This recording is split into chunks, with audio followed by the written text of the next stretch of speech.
Alrighty, welcome back to Reds Country Radio. Your 2025 Cincinnati Reds are playoff bound in a total reversal of fate. And this one belongs to this blog belongs to the Reds Country Radio team. Totally canceled the season. We gave up on them, just like honestly every Reds fan did for the first for at least 5 times throughout the season. But these Reds don't quit; they can't be killed. Can't be killed. We are going to fall on the sword and hand up and admit that we were wrong. We gave up on this team, but they didn't give up on us. I'm Donnie. We're going to talk about it. Rob, Steve, how are you boys doing? I'm just as shocked as you guys are. I can tell you that much. I'm just as shocked as the rest of Reds country is right now. Didn't think they'd be in this spot. They hung around. They proved us all wrong, and look at us now. Yeah, I mean, Don, you're exactly right. I think I gave up on them. There was a couple of week stretches there where I wasn't watching ball. Like I'm definitely not going to take the title of number one most loyal fan this year. Definitely wasn't me for sure. And you guys know I've gotten a little bit more negative this year. I kind of let that bleed through a little bit too. I definitely felt like there was many occurrences when they were dead. But dude, watching the celebration yesterday honestly got me a little emotional. I just.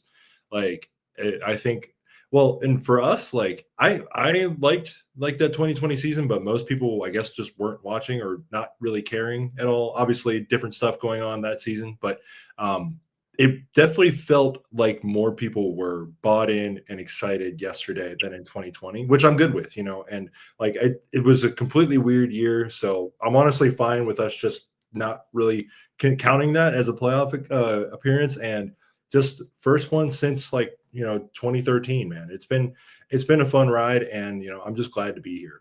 I think there was more of an expectation in 2020 for the Reds to make the postseason because they came in with a pretty loaded squad with a pretty promising pitching staff and some promising younger guys.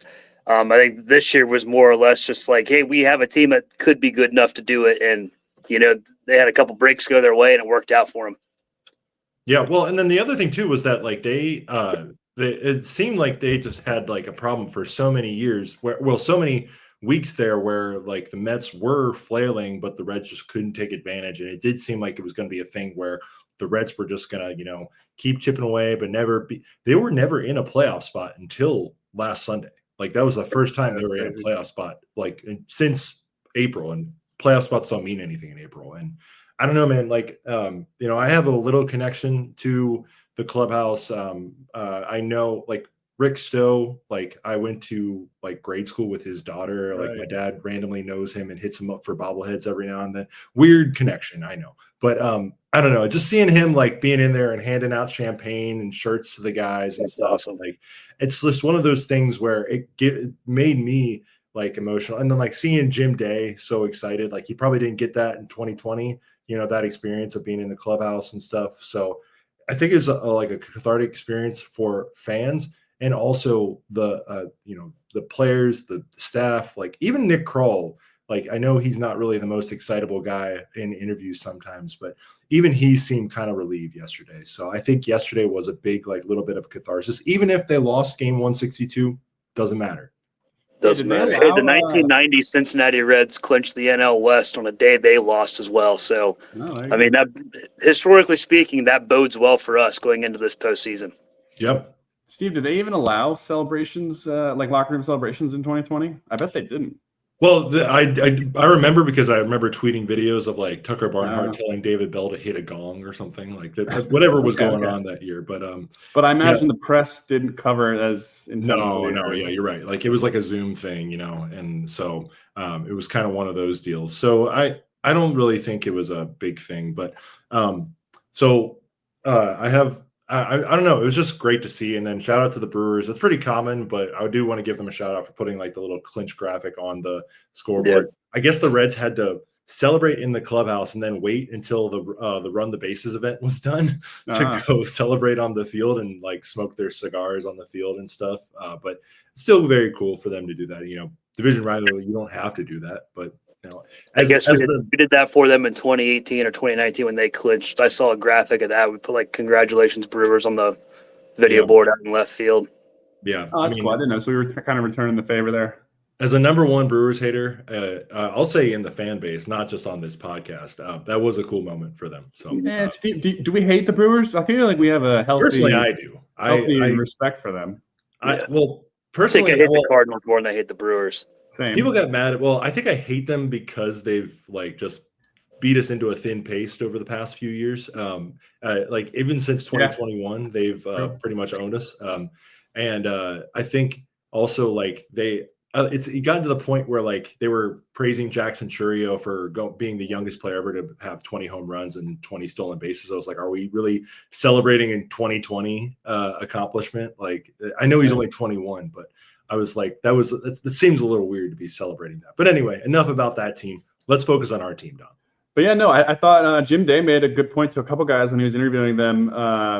You lost game 162, but you won the series. You went in and beat the best team in baseball 2 games of 3, and that's a huge accomplishment. That is what got them in. It doesn't matter because the Mets, were flailing into the end of the season as much as they were. But they had to win those first 2, and that's just that whole series as it is what they did. They won 2 of 3 from the best team who they hadn't taken a series from in 5 years or something. In Milwaukee, at least. In Milwaukee, it had been a while, and to do it that first game on Friday, that pitcher hadn't lost, or the team hadn't lost like 19 of his last 19 starts or something like that. Yep. Mm-hmm. That's crazy, and so super impressive finish from the season for these guys. I saw some clips going from Mets podcasts. I think it was a Barstool one. Talking about how the Reds didn't earn anything. The Mets gave it to them. The Mets had an epic collapse, and it's the only reason the Reds were anywhere close to sniffing a playoff series. And while part of that is true, the Reds did what they needed to do, and they won the games when it mattered. And they had a lot of bad luck along the way there too. I think this team deserves the spot. I think they proved it down the stretch. They beat the Mets in a 2 of 3 to clinch the tiebreaker in September. So you can't say the Reds had nothing to do with it. They were hot down the stretch. They lost some games they shouldn't have with the Athletics series and in the Pirates series. And a couple of those go our way. And hey, if they don't lose 3-1-0 games in a row, you're looking at an 86, 87 win team, and it's not even a question of whether or not they deserved it. And that's the team. I think this team is that team. This team is as talented as any of the wildcard teams for sure. I didn't get a chance to watch much of the post-game celebration on TV, but it's funny that you bring up the Mets basically choking it away. Tommy Thrall made that point after the game. I forget I think he was interviewing maybe Tito, and he said, somebody gives you a gift like the Mets did to you, you got to be there to accept it. And that's what the Reds did. They were there at the right time, and they accepted that gift. That's a good point. Well, and what I'll say about the Mets too, people talk about how that payroll and, if you're going to pay your guys nearly $400 million, you got to be able to make the playoffs at the very least. And while true, they didn't really make the moves both at the deadline and kind of set the team up for success as they could have on the pitching staff, most notably. And, as high as that payroll is, you did kind of burn a fourth of it or so on one guy. And you're not doing the deferred contract nonsense that the Dodgers do. You're paying Juan Soto a crap ton of money for a good year, but maybe some of that money goes towards pitching, and they wouldn't have had the problem they had. Now they had injury problems as well, but I don't think their pitching, I don't think their rotation or their bullpen really outside of Edwin Diaz, who's the highest paid closer in the game, outside of Edwin Diaz and 1 or 2 guys in their rotation, even without injuries, I think they only had half the game, and the Reds sort of had the other half. And that's the half you want if you're a marginal team.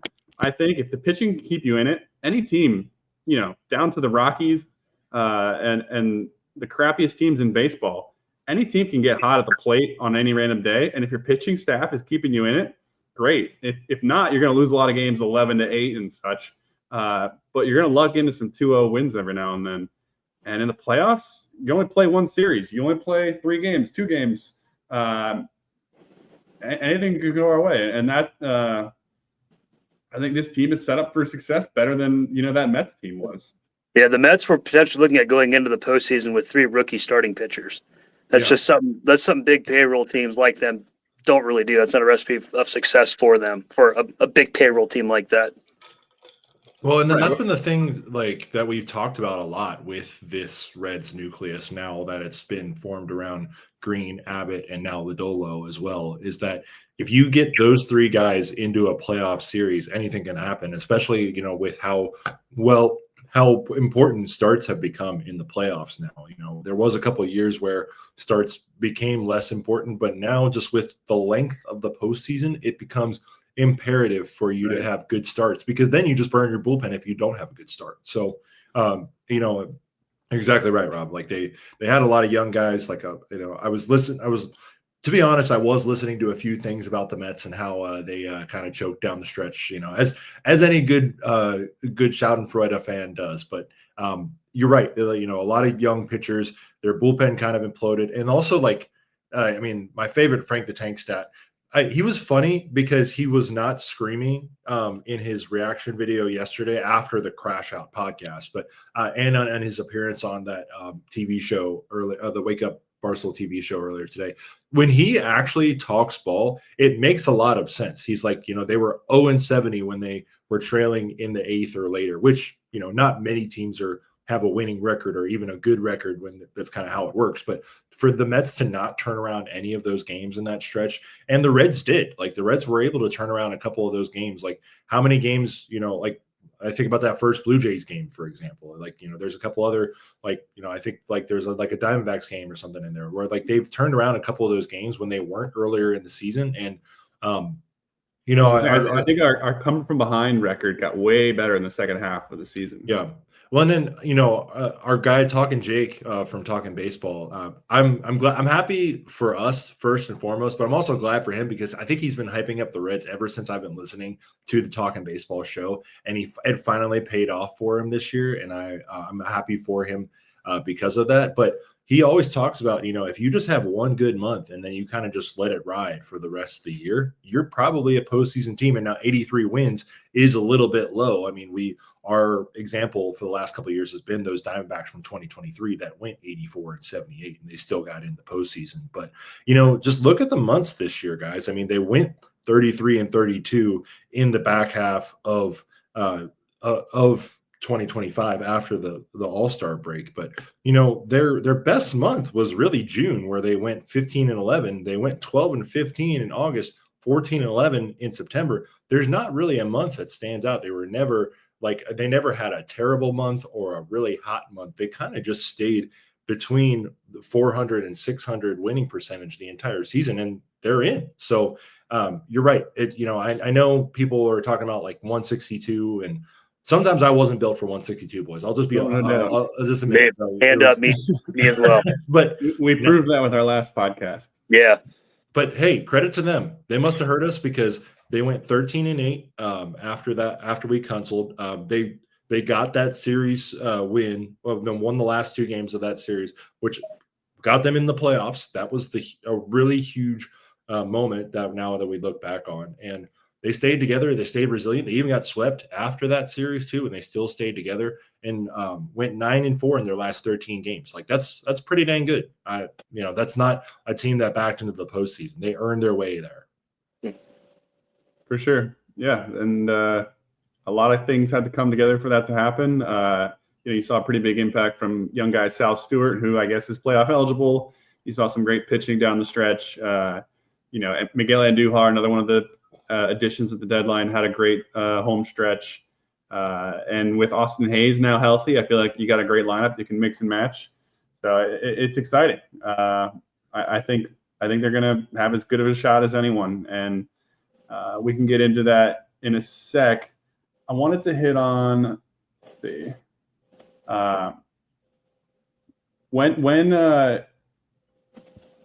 let's see, the Pirates series. I was at the game Thursday. Those first two games we lost.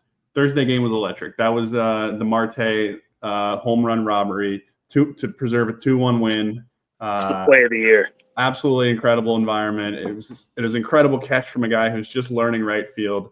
Literally hadn't played there at all before this season. I thought that was the moment where I truly was all in, and like I really have a shot here. The Mets had been, you know, scuffling as well, so Losing the first two somehow didn't totally kill us. We had been talking all week about like what needs to get us to the goal line. But man, just to like poke on that series for 1 second, why can the Reds not beat the Pittsburgh Pirates? It's actually incredible. They've been a terrible team for a long time, and the Reds haven't been great in stretches either, but they've been solid in stretches too. And the stat that was posted during that series where the Pittsburgh Pirates have like a winning record against us and a deeply losing record, like a 400 winning percentage or lower against every other NL Central team over the last like 7 years or something. It's one thing when you show me that the Reds are getting smoked by the Brewers lately, but why could we not take care of business, especially late in the year against the Pittsburgh Pirates, man? Andrew McCutchen killed us for a lot of those games. That's probably a big reason why. Well, the other thing too is like I feel like when we build a pitching heavy team, we're only like able to get 2 or 3 runs across the board. That's kind of not a lot for a pro team. Even the Pittsburgh Pirates, like I was reading an article on them today about all the things that went wrong for them this year, and they scored 3 or less runs in 25 straight games from like April to May or something. Like terrible team, but. I don't know. I don't know if the Reds actually ended up winning the season series against them, but I think that's the Reds' one bugaboo is that they were not able to kind of beat those bad teams. I mean, I know the A's have a couple of up and coming young players, but to get swept in that series was also not great as well. And I do think a lot about that too, Don, is that they did kind of leave a few series on the table, and like. It doesn't matter. But you think about it and you're like, man, like, could this team have clinched like a couple days earlier or a week earlier, or maybe even have competed for like the higher wild card spot? I mean, probably not, just because of how it went. And again, you're in. Well, and I'll say every team kind of has those games that they probably look back on and say we should have won. So it all kind of comes out in the wash in a way. Yeah. But man, so I look back at since we I just wanted to kind of cover September real quick before we just talk about going forward, since we like consoled or whatever, I know you gave the record. They had that series with the Blue Jays. I think did we cancel after that series? No, it was the first game of the Mets series. After that, when we loaded the bases in the ninth, and then they lost. It was like, okay, we need to get this one here. This is the tie breaking. There's 6 games out. Yeah. That's crazy. They were so far out at that point. Yeah. They lost that game in a close game. They probably should have won. And then they won the last 2 there. They clinched the tiebreaker, 2 tight games, some really good pitching from the likes of Hunter in that last one, who finished the season just absolutely incredibly well. And then moving on to that, the Padres series. They won the Padres series in San Diego, which is, of course, very hard for the Reds to do out in the West Coast. But then that Athletics series, I'm looking at the scores here, and they lost each of them by at least 3 runs. At the same time, I remember watching that series, and every single one of those games felt winnable. It felt like we kind of screwed it up. And I think it was that point. I had sort of bought back in, and then I don't know exactly how many games we were out after getting swept by the freaking Sacramento Athletics after that. But I remember one of my coworkers walked in, and said to me, man, the Reds are just absolutely done. This has been so frustrating. Yeah. So that was the moment that this guy consoled the season. Yeah. He was like, they're absolutely cooked. It's over.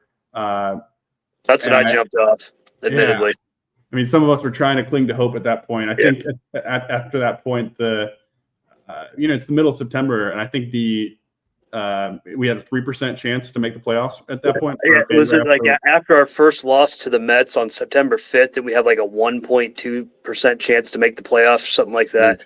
I wish I had thrown a few bucks on that. Yeah, no shit. But I remember after my coworker kind of said, "This is it, it's over," we went on and won like 7 of 8 games or 6 of 7 or something. Had a stretch in there, and I gave him some shit for that. I was like, hey, we haven't lost basically since you said it's over. And that's why you play 162. Beating the Cubs series with 2-1-0 games, including an absolute gem from Hunter. Hey, that's clutch baseball. And And, the people that haven't been watching those games, they're the ones going out and saying, wow, the Reds were 33-32 since the All-Star break. They were 40-40 in their last 80. They didn't do anything to deserve it. Well, I don't know. I'd beg to differ. Sure, we dug ourselves some holes with some losing streaks and losing games we shouldn't have. But, man, down the stretch, this team played really damn well. Yeah, and you played the Cardinals are another team where they had not played well against them all year, in a year where the Cardinals came out and said before the season that they were not trying. And sweeping a 4-gamer against the Cubs, a team that had already basically locked up their playoff spot, but still a division rival where their fans always come into your ballpark, and it always seems like a rough series against them. You sweep that that 607 was huge, absolutely massive. They don't. I mean, I know that we're saying a lot of ways that they don't get in without that, but they needed any kind of momentum right there. And it started off with Hunter Greene being just an absolute dog and willing them to a 1-0 victory on that Thursday night game, and they just carried that the entire way. Yeah, really impressive stuff. I'm excited for the rest of the country to get to watch us play. At the same time, it's there's not all that much that's Elly De La Cruz has been playing better. His power seems to be back a little bit. He gave up on the toe tap and is back to his big leg kick timing swing, which I heard someone say was a kind of related to an injury. It's when your legs aren't fully under you, you have to kind of revert to the toe tap and just trying to make contact. And doing the full leg kick tells you his legs are at full strength and he's comfortable, doing his traditional swing. And it's shown. He's hitting a few home runs. He's hitting for average a little better. He's stealing bases more. And he's playing better in the field. So I'm a truther on that. Elly has been playing through injury and he's now fully healthy. His defensive metrics, not just throwing errors, but his range, his overall defensive, runs saved and all that have been down this year. And it's not just throwing errors or the fielding errors. It's a lot of different metrics underlying that. And I think whether they admit it or not, he's been playing hurt, but he still managed to play in every single game. And he's going to be the guy that's the face of the team offensively. But I think you're going to have a lot of other young guys on the team that are going to show why we made it this far. We can get into that now if you want, Steve. Kind of an outlook for the team going forward. Is that? Yeah. So real quick, I want to follow that up with an outlook on the team for this entire year. So, if you look at the Red, this is a tweet from OptaStats yesterday. The 2025 Reds are the first team to have no qualifying batter hit 270, no batter hit 25 home runs, no pitcher win 15 games, no pitcher notch 200 strikeouts in a non-shortened season, and yet still make the playoffs. Don, if that is not the power of friendship, I don't know what else is. And let me give you another one. Sounds kind of mid to me, honestly. Yeah. Well, hold on. Let me give you another one. It was a little cherry picked though. In a year where batting, in an era where batting average doesn't matter as much, and counting, strikeout numbers can get screwed up by injury, that sort of thing. You're right. And by the way, the NL batting champ hit 304 this year, lowest number ever in the history of the National League. So there you go. Who was it? Trey Turner. Trey Turner. 304. But gone are the days of guys hitting 350. That's I know Arise did that a couple of years ago, but that is not going to happen anymore. Yeah. But our friend, and I didn't know this guy, but I'm going to call him a friend anyway, Christopher J. Scalia. He responded to that tweet and said, fine. And this is a tweet from Old Time Hardball about the 1990 Cincinnati Reds, who won the World Series, by the way. No player reached 90 RBI. No player reached 200 hits. No player scored 100 runs. No player hit 30 home runs. No pitcher recorded more than 15 wins. And no pitcher recorded 200 strikeouts. 91-71 regular season, 8-2 postseason. So I'm just saying, it's happened in this franchise. Is that the origin of the power of friendship? The power of friendship. It might be done wonders for us in the past before. Hell yeah! And maybe, just maybe, it can happen again.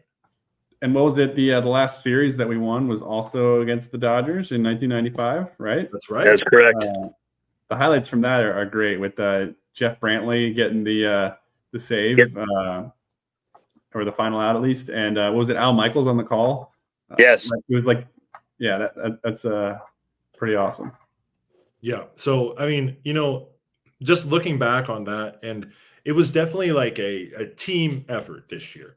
Obviously, we kind of lamented that in our eulogy show about how, they didn't really have anyone step up, but it kind of was a team thing. And they definitely bought together. And, credit to Miguel Andujar for stepping in and really providing a little bit of a spark. Key Brian Hayes for coming in and providing a little bit of a spark at the deadline as well. I'm happy for those guys to be able to get into the postseason as well with this team. But, looking ahead, there is definitely some, optimism for where they can go now. Look, they've got A brand new season. Yeah, exactly. Brand new The season. records are 0-0. It's a brand new season. It's a clean slate for everybody. I feel good about facing lefties, which I couldn't. Or is that right? Yeah, lefties. Well, Blake Snell's a right-hander. Correct? No, I had it backwards. I feel good about our lefty hitters, which I didn't for a while. But with a guy like Andujar and so Blake Snell is a Ellie getting his power back. I had it right then. Yes, you had it correct. So, but we do have Andujar. We've got Ellie from the right side. We've got Austin Hayes if you need an at bat later in the game. Right. So, just looking forward, Don, I do want to talk real quick about like who's going to make this playoff roster. And now there's been, if you look at the Reds games played over the past month, there's definitely been a couple of guys who have just kind of been taking a seat on the bench and not really playing much. Hello, Santiago Espinal. I forgot you were even on the roster for a little bit. So I think a couple of our Reds nerds on Twitter were talking about the name Blake Dunn, a name who I haven't heard in a long time, being maybe on this roster. I don't think that's going to happen. Looks like in recent years, shout out to Nick Kirby for pulling this, that most teams have been pulling 11, 12, 13 pitchers onto their roster and having more pitchers instead of like a guy that can go steal you a base like Billy Hamilton or something like that. So I do think the Reds are going to be a little bit more pitcher heavy. Don, let me ask you this. So Brent Suter is kind of like the mascot right now for this team, and he's probably going to be on the playoff roster. But if you're pitching Brent Suter in a game, it seems like they do not trust him right now, just given the amount of outings he's had recently and that he's not been given high leverage outings recently. We probably need a lefty. Would you want to have Sam Maul on this postseason roster?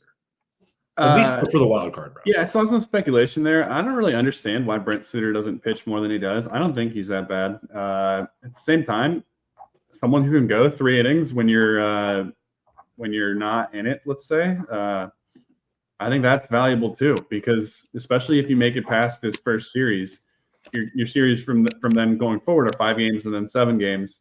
Not that you would ever want to punt on a game, but if you really want to try to preserve your bullpen and not totally burn everybody out for a game that, for better or worse, you don't have a hope in winning, having a guy like Brent Suter in your bullpen who can go out there and give you 3 innings, that's pretty helpful. At the same time, having a guy like Zach Littell or Martinez can kind of fill that role. Littell may or may not get any starts.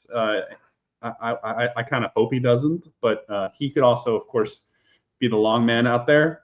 And I don't think Suter is necessarily a lefty specialist, he even being a lefty pitcher. But at the same time, he's such a clubhouse guy. I couldn't imagine him not being on the roster. And honestly, with the way that, especially with only needing 3, maybe 4 starters, I think you could have him on a team and never use him, and I think it would be fine. So does he have any postseason experience? Suter? Yeah, he was with the Brewers. Steve, I didn't really answer your question. Sam Maul, I think, could definitely, especially when you look at this first series, where a guy like Brady Singer, who just pitched, probably won't be ready for the next 3 games, except unless maybe that last one. But odds are you won't need him. I think Brady Singer does not make this roster, or at least shouldn't if you're trying to construct it efficiently. And I think a guy like Sam Maul could easily fill that extra spot. A guy like Zach Maxwell probably also going to get cut from that. Mm-hmm. And I think if he also hasn't really pitched much lately. While he has electric stuff, I don't think you trust him in a game. So I think Sam Maul could definitely find a spot. Well, yeah. So by the way, I just looked up Brent Suter's splits. Looked pretty good for the first 4 months of the season. 1.26 in ERA in April and March, May 3.86, June 3.77, July 3.38, August ERA of 7.43 in 11 games, and September and October a 14.73 ERA in 3 appearances. So maybe the tank has run out of gas. He's also been weirdly talking about, like, I don't know, this might be the last, like, weird. I mean, he's a little bit of an older guy. What is he? 36? He is.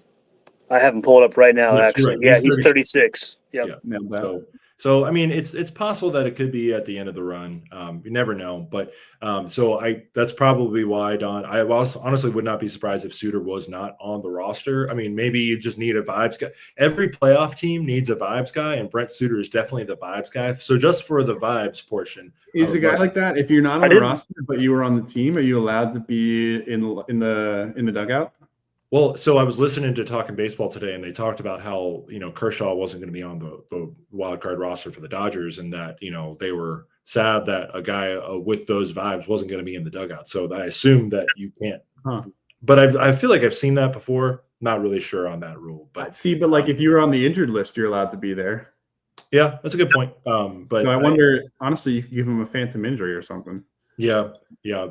But so I kind of wonder if, Sam Moll is going to make it, just because, just in this one series alone, if you've got Shohei Ohtani coming up and you're in the bullpen, you need a lefty to face that guy. You can't, this is not, like August anymore. You definitely need a matchup. Like, you need to play the matchup with this Dodger lineup, because the top half is pretty, is lethal. Betts, Freeman, and Ohtani leading off. And Teoscar Hernandez has had a little bit of an up and down season, but he still can bop you one.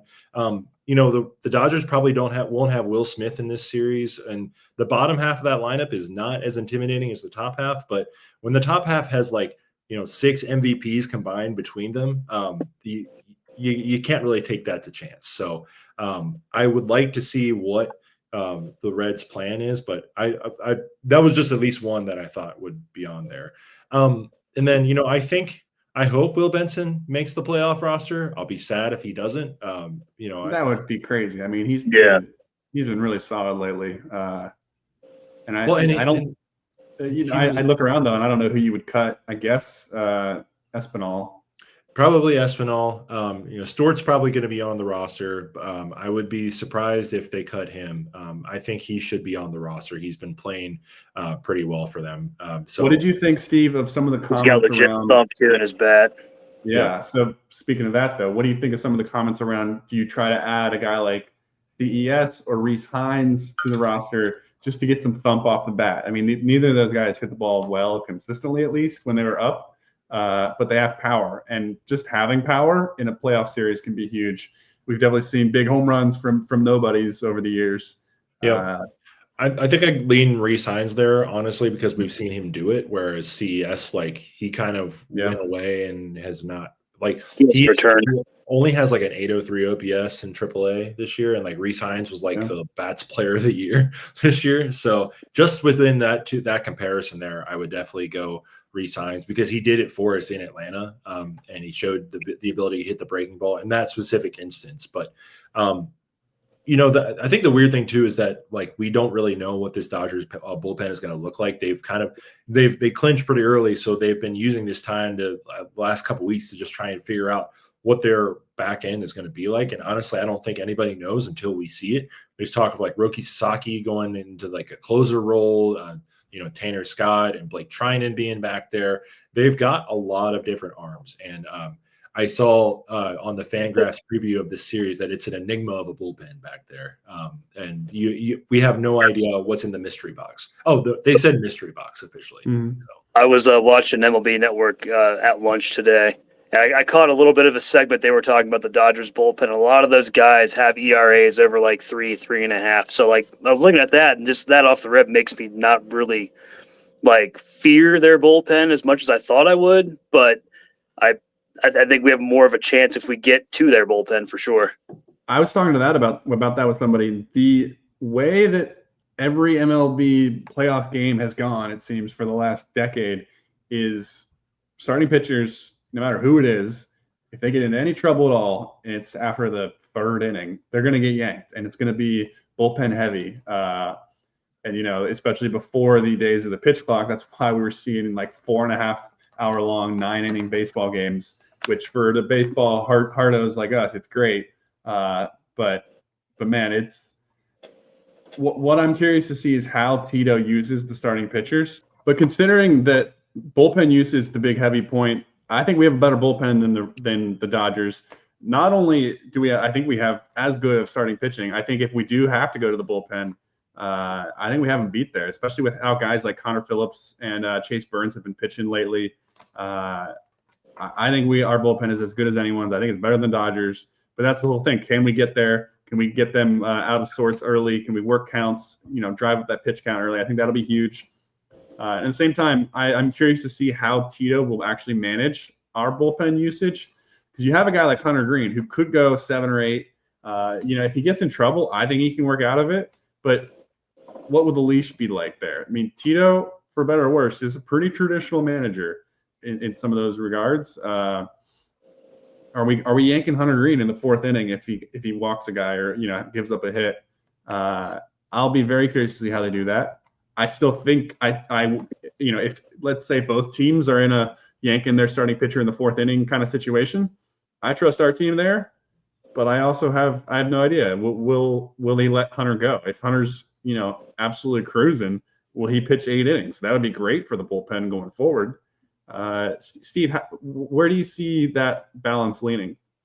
So I don't think that unless a guy is cruising, I don't foresee Tito letting them go for a 3rd time through the lineup. Just because these guys are, I'll give the Dodgers credit. They are professional hitters. They have a really, really good staff around them, and they're going to be able to figure this team out. I think. I look back.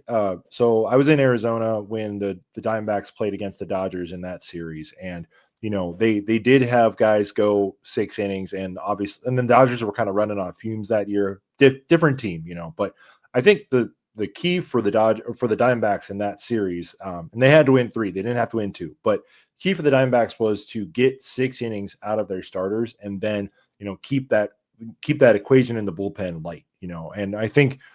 Ours, hopefully you get 6, maybe 5 1/3 out of your starters, and then you turn it over to Phillips, turn it over to Santillan, and turn it over to Pagan. And I think Burns and Ashcraft are probably going to be the first guys out. If you're not able to get out of the 4th or 3rd inning, that's going to be a night where you're going to need to Scott Barlow got some work in. He was kind of the fireman for a little bit this season, but he's kind of been out of favor a little bit recently. Shout out to Connor Phillips, by the way. I mean, hell yeah. If you didn't say that, I was going to say that, man. He has been absolutely incredible lately. Yeah. I mean, our guy Reds in 4 mentioned it about how, the Reds went to him in game 161 in 2023 to kind of save the season. And unfortunately, it did not go well for Connor Phillips. And, he's had a couple different outings this year where it has not really gone, last year and this year did not really go the greatest. He definitely started his career hot in 2023, but man, he has kind of just, turned it on in this last month. And he's been another really successful linchpin of this bullpen. And I've been really happy with that and really impressed with, shout out to Derek Johnson too. Derek Johnson has been, a crucial part of this team. And I've been really happy with the success that this pitching staff has gotten so far. So I think it's hilarious that basically the only thing Phillips changed was dropping his glove a little lower so he could see the plate better. And hey, you see the ball, see where you're throwing it. It seems to help a good amount. Sometimes it's all it takes, just that little minute adjustment, and it makes the world of difference. But yeah, Phillips, Santillan, Pagan, Burns, Ashcraft. That is a 5-man. Those are a bunch of sickos. Let's throw that out there. Yeah. As our guy Tony Santillan said, which I literally earlier in the day had called Connor Phillips the sicko, which I feel good about. That's kind of I'm taking credit for that one. I incepted that one in Tony's mind there. Definitely from the vibes standpoint, we've got some good playoff team vibes going. Like the Braves had like the night shift in 2021. We've already got a name for the bullpen. I love it. We've already got a crazy vibes guy and Brent Suter. That's like the Nats Gerardo Paro guy. There's like just thinking about these teams that have won the World Series in the last few years. They've had these kind of common themes, and some of them are lining up for the Reds already. So, but man, can you picture this in like I can't say prime time for this series. It's going to be like midnight when this is happening. But late in the game, the Reds somehow have managed to lead, and the Dodgers are like clinging to their life. And we bring a guy like Chase Burns in there in the eighth inning or something. We're on 102. 102 with gas. And man, I cannot wait for some of those moments. I think even if we don't end up, moving on or whatever else, I think we'll at least get a moment or two like that where it really feels like we got a shot. And hopefully it's fun. In 2020, we got the playoff series where we did not get a single run, even though we had some great pitching. Good old Trevor Bauer back there throwing a gem. And man, I just want it to be a fun series. At the end of the day, expectations are what they are. I think this team absolutely can beat the Dodgers. I believe that more than any of these baseball pundits do. But man, I just the want it to be baseball fun. Pundits don't pay attention to the Cincinnati Reds. They're paying attention that's right, to the Rob. Dodgers. They're saying how good the Dodgers are. Damn it. And man, it would be so cool to go to an NLDS game. I didn't get the opportunity to in 2012 or 2013 or 2010. I was in high school. It wasn't my decision. I think I had football practice or something. Yep. I wasn't able to go either. Real quick, boys. I want to ask you guys. So there's been a lot of talk, obviously, about the two guys at the end of the Reds lineup. Matt McClain and Ke'Bryan Hayes, and just I thought this was like a nice little like conversation piece here. Is our best Reds lineup with those two guys in there? Obviously, there is a defensive component and mixing and matching, but in the playoffs, every out is made more important. And I know Matt McClain got on base 4 times on Saturday, but he's obviously not really had the year that we all think he could have. So I'm just wondering, does it make sense to maybe, kind of have like a first guy off the bench to replace Matt McClain if things change, or if you don't start Matt McClain, you bring him in later on or something like that for a defensive replacement. Same with Ke'Bryan Hayes. Yeah. Like, I don't know if you want to have Sal start in a playoff game, but what are some of those lineup thoughts, Rob, that you're having going into this series? I mean, if you want to bring Matt McClain in late, I think you bring him in as a pinch runner because he does have that speed element, I think. But I really don't see a world where they don't start Matt McClain at second base every game of this series. I think he's going to play. I think if you're the coaching staff or the management of the Cincinnati Reds, you're telling him what I told you earlier. Like, this is a fresh start. This is a different season now. Hit the reset button if you can and just forget whatever just happened. Forget about it because you got to go out there and we're going to need you to perform big time. But that's kind of a non-answer, I understand, but that's just kind of how I feel about it. Hayes is the interesting one to me. Obviously, he's literally going to win the Gold Glove, maybe even the Platinum Glove. He's probably the best third baseman in the game right now. But he is, and he had a stretch where he was a really solid hitter. Right when he joined the Reds, he was playing great. Honestly, yeah, he was like their best player for a stretch there. And that has changed. He is not hitting well at all. And I feel like it's sort of competing philosophies, right? Like even Tito has said, like, oh, well, we had Hayes in there for the defense. We felt like that was going to be really important. And so then late in the game, the move is to kind of take him out and bring in, Sal Stewart or whoever else to pinch hit for offense. But that then sort of assumes that you're losing. If you're winning, you would want to bring in guys for defense. I kind of view it that way. I think you should set yourself up for and honestly, Sal Stewart, let's just say, he's a decent infielder. He made some great plays in the field in the last month. I don't think he's that much of a drop off. It's not like you're throwing Gavin Lux out there if we're going to go that route. I view it as your offense should be the priority in the playoffs. I don't think Ke'Bryan Hayes, if he can't hit the broadside of the barn, I don't think you need him for 9 innings. I really don't. I don't think you need him for 8 or 7. I think bring him in late if you get a lead. Otherwise, you need the offense. And otherwise, because then he's going to come out of the game and say you pinch hit for him in the 6th or 7th inning and it works. suddenly have the lead and the ability and then you've lost your ability to make defensive replacements. Yep. Yep. The other one too that is just kind of a hot take, but maybe not really, is that Tyler Stevenson should start every game. Jose Trevino's offense has kind of fallen off a little bit recently, and I feel like you got to go with your guy, and Brady Singer will not be pitching in this series, so you got to go with the better offensive option there, and it's Tyler Stevenson for sure. Well, and from a catching workload perspective too, Steve, you have more off days in a playoff series than you do in a normal series. You have off days that aren't travel days. Not so much in the wild card series here, but if you make it past that, you'll have extra off days. His workload should be fine. There's never a day game after a night game.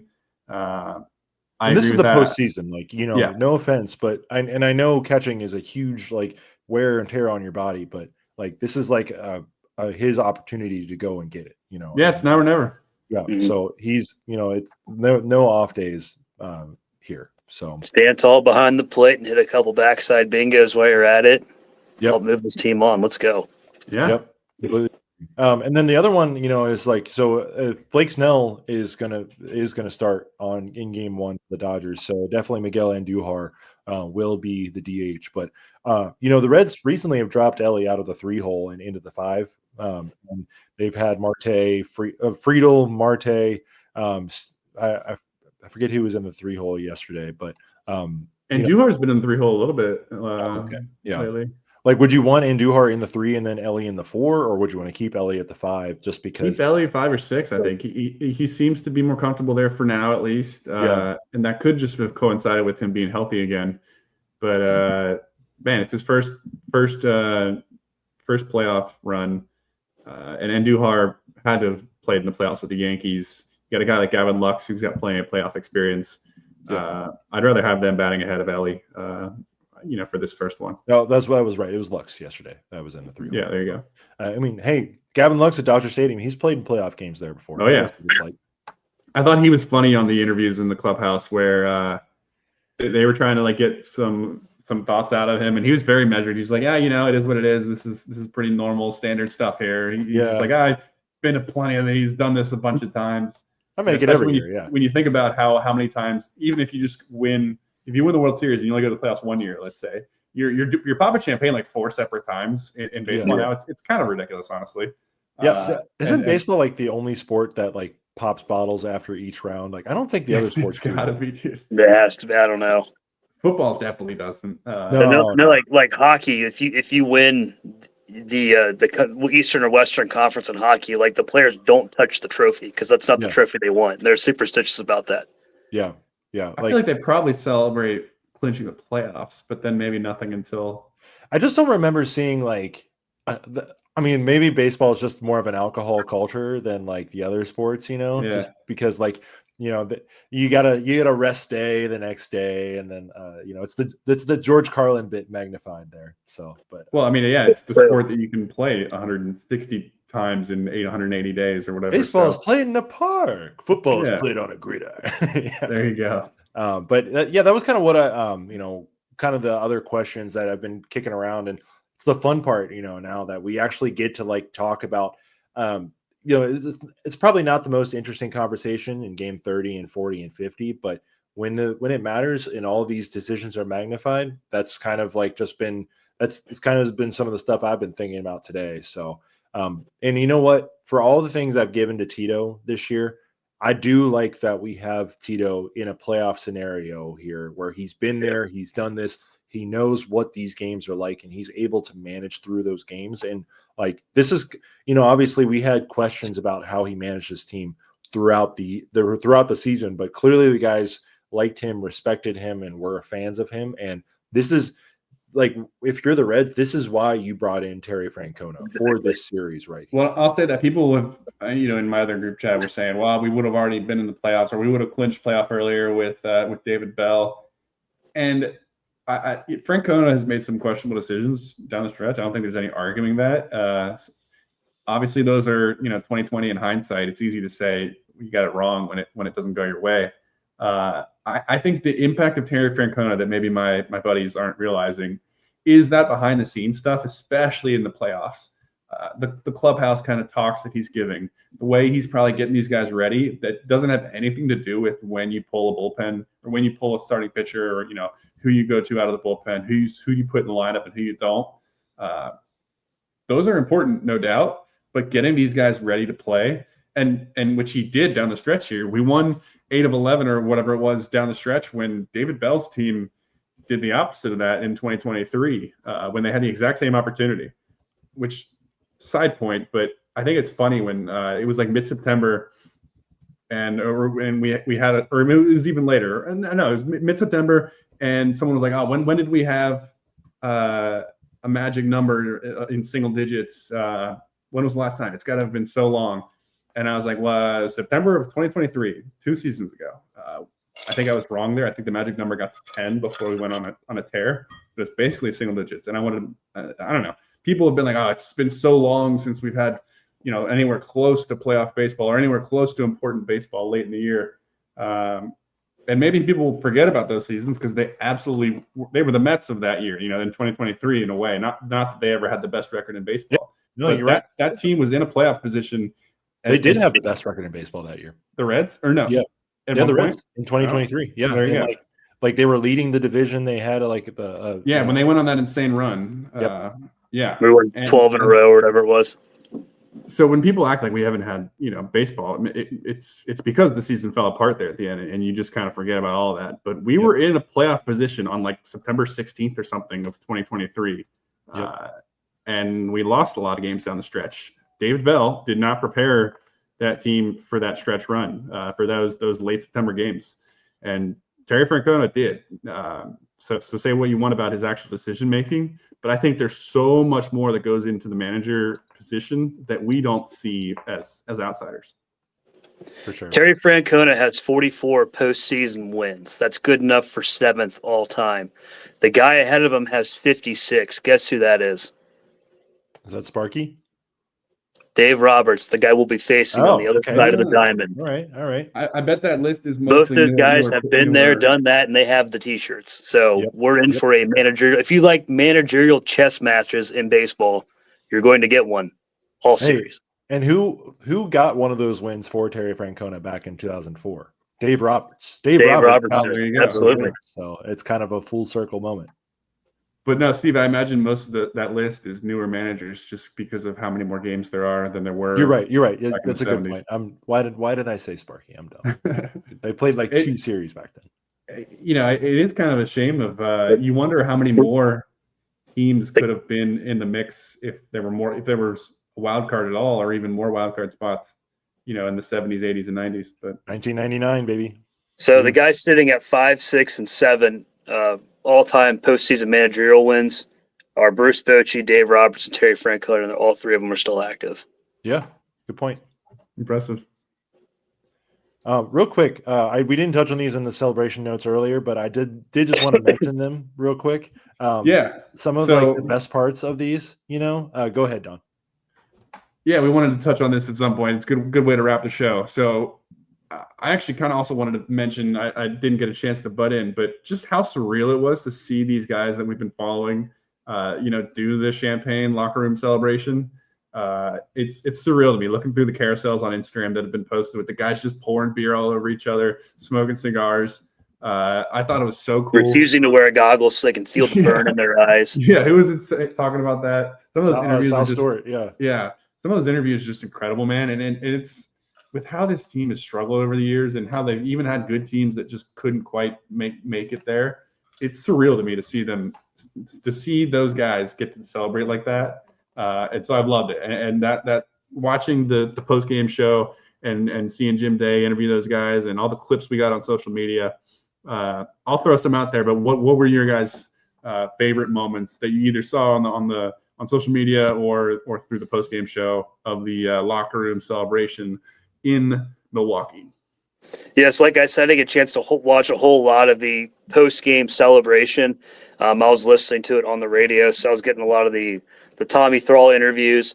But like the cool part about that was you could tell he was like posted up like right outside the clubhouse or really close to the clubhouse, and you could just hear like the music blaring in the background, everybody just screaming and going nuts. But he's like trying to interview like Tito and like Suter and other guys like that, and you can tell he's like trying to focus on the interview, but he's also like paying attention to the celebration like in the back. So he was like kind of like going back and forth. That was kind of cool. Yeah, Brent Suter was obviously the MVP, you know, dancing. I think he did 3 different interviews with all the guys where he was just like the craziest person. The clip that's doing pretty well for us right now is Caleb No from WLWT going up in WCPO. I'm sorry, Caleb. Going up to Brent and talking to him, and then Matt McClain, like a child, just goes up to Brent and be like, Tito impression, and then just, he does a pretty good one, I will say. No, I hadn't heard that one yet. That the Tito impression was spot on. Was similar to Harry Carey, I'd say. You know, yeah. He's and Jim Carrey. Suter's kind of got one lane. He's got a type. Yeah. So, but the dances were incredible there too. And then did you see? There were some edits that were going around today of Brent Suter doing that dance with Frank the Tank, notorious obnoxious Mets fan. His face on Brent Suter's dancing body, just incredible. And of course, then the Reds posted Frank the Tank saying, "The Reds, the Reds, the Reds, the Reds, the Reds." And then they got the other reporter, you know, and they did like the little reactions to every point he made, you know, and like with Ellie laughing and Tito and be like, yeah, and I like Ellie going Instagram live and being like, "They can't kill us, they can't kill us, they can't kill us." It was great. I love that. I thought that was a great theme for it all, and I hope that they stick with that through the postseason. Did you see the picture? Until we get bounced, that's gonna be the biggest like cell phone ever. If we get bounced, like, oh, somebody killed the Reds. Who was it? It'll be fun along the way. Steve, did you see the picture of the bullpen? They all got the sickos picture together. And there's random guy, you know, smoking cigars, drinking beers and champagne. One thing, there's a dude in the corner just ripping darts. What did you think of that? And it was mystery. No one knew who the hell it even was. You know, you guys sent this to me today, and I was like, I don't know who this guy is, but he's like, you know, he's got to be like, you know, a tough old cowboy, like, you know, earning it. And you know, you gotta like, you know, cigars are for people like me and others who don't really, you know, smoke all that often, you know, once every now and then, a little bit of a celebration. You know, cigs are for, you know, people who they're, you know, they're not new to this. They've been around the block on the old tobacco train a few times. And, you know, I still really didn't know who it was until you guys, you know, told me. Rob, do you want to reveal who it is? I know it's a bullpen catcher. I don't know the guy's name though. Don, do you have a name? We should get the name real quick, but he is a legend. I just love the fact that he even just had the cigarettes on just had a pack ready to roll. Yeah. It's one thing to have all the champagne and stuff ready to go. But I thought that was great. I looked everywhere and I couldn't find a name earlier today whenever I was like, you know, kind of in between action at work. But I know for a fact he was a bullpen catcher. Our bullpen catchers are Jose Duarte, and I'm going to say it's James Keller because it looks like James. That's James Keller. So James Keller, shout out to you, sir, for ripping a dart in the locker room. You're a bullpen catcher. You've been on your you know, in your stance for 162 and many more times before that. You earned that one, brother. It's just great to because you know, it's just great to see that just in the locker room, you know. So and I think they kind of like. I wanted to ask you guys about this real quick too, and then we can go after this. But so there's the Reds posted a video today of, you know, the initial moment where the team found out that they were going, but there was already, you know, some of the guys were already wearing the shirts. There was already like, you know, like the tarps covering the lockers and stuff. They hadn't rolled in the bottles yet, but you know, there's probably just waiting outside. So it made me think about what was going on in Miami. Like, did clubhouse staffers have that stuff ready for the Mets to just roll down? And there's no way they were 100%. They do. Yeah. I mean, they had it ready, but there's no way they were as far along with like there's no way the Mets had a sad walk back to their locker room and it was covered in tarps. Yeah, They were down 4-0, and the writing was on the wall there. For sure. Yeah, no. And like, I think the Reds probably had an idea like, okay, you know, it's 1 out in the 9th. I feel okay putting this shirt on, but like, I mean, honestly, though, imagine if they were. I bet there's a team out there that has blown it at the last minute, and the tarps were already up or something, and you did have to like walk back to. I have a story about that. Back in the '90s, when the Cleveland Indians were really good, I was listening to an interview by Jim Donovan. Rest in peace, Jim Donovan. He was the old play-by-play voice for the Cleveland Browns. He was covering the Indians at that time, and it was back in the mid '90s. I think they were either playing the Marlins or the Braves. It was one of those, and it was like game 6 or I think it was game 7. They had, like, in the 8th inning, the Indians were ahead, and they had the tarps and the bubbly already in the locker room. And then the Braves took the lead, and they had to take everything down and run it across the hall to the Braves clubhouse to put it back up and then have it ready for when, I think it was when the Braves ultimately won it. Well, so the Marlins would have walked off game 7. So it was the Marlins then. I think it was the Marlins, but yeah, that is like, that's something like. And he was saying just like how like surreal that was. Just like he was in the locker room or in the clubhouse, like with the microphones, like ready to go, and then the Marlins took the lead, and all the clubbies came in and took everything down and moved the bubbly out. And he said it was just one of the craziest things he ever saw. Yeah, like just like the surrealness, like the gut punch level of it. Yeah. So, but yeah, okay. I'm glad you guys kind of thought the same way, because I was definitely like watching that video, like, okay, I'm a Reds fan, and I was like, okay, you can, 3 outs in the 9th, we can't be like talking anything until then, And then I was pretty nervous still, and I know baseball players are superstitious, but yeah, they were absolutely wearing those jerseys. Like, I want to shout out the spouse that was wearing the cockroach costume. Who was that?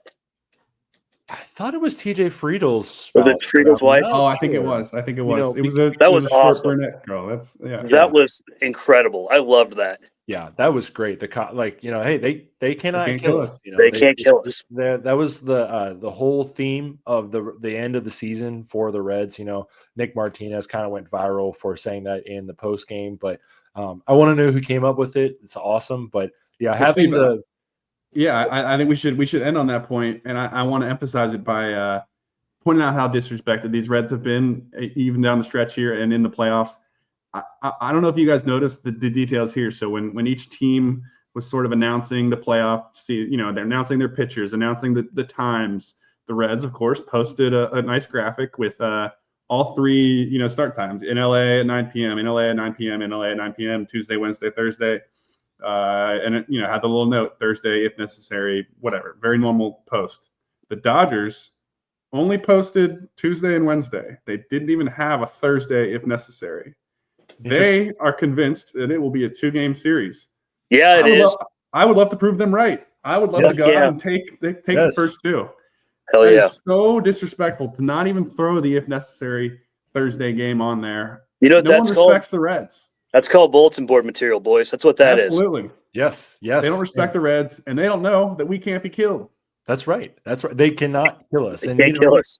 You got to wonder, too, about the Dodgers' motivation. They already won a World Series, Like no one's ever repeated in the last 25 years, they're thinking, oh, yeah, we're just going to roll through this all over again. And they're facing those Cincinnati Reds, baby. Those Reds, baby. The unkillable Cincinnati Reds.